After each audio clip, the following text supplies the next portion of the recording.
This father told his son, if you want to be rich, the first step is to learn to save money. When your savings are full, in the future you can use it to study for a lawyer or a doctor. But when the boy came of age, he broke the jar in a hurry. Then he went to a pretty ant in the street and gave her his favorite toy afterwards. Greed was like a tiny seed that took root in his heart. In order to save his money again, Moses got into the habit of stealing. But the strange thing was, the boss found out about him, but he didn't tell the boy off. Une seconde.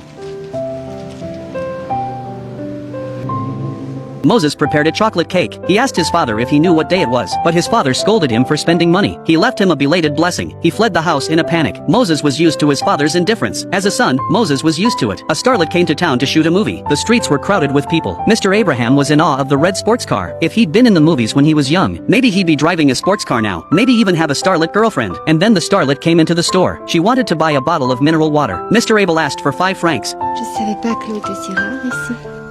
Mais ce n'est pas l'eau qui est rare, mademoiselle. Ce sont les vraies stars. Je vous remercie.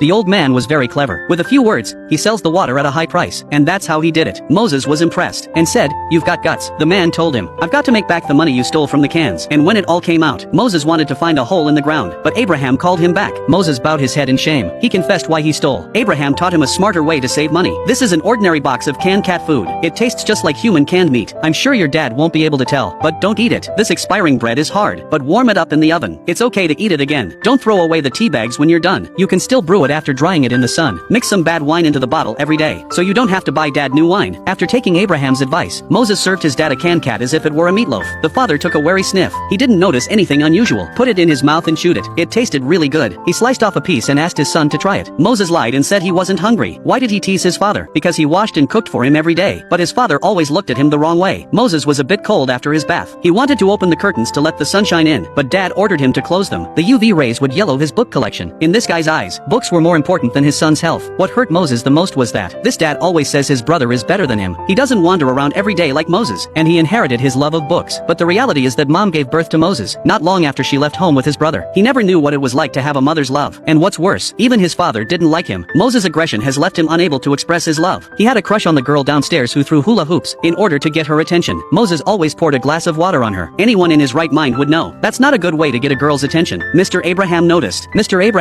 that Moses rarely smiled. Moses thought that smiles were for rich people because money means happiness. A poor man like him doesn't deserve a smile. But Mr. Abraham told him, it's not happiness that makes you smile. It's the smile that makes you happy. Though Moses didn't understand, but he chose to believe the older Abraham.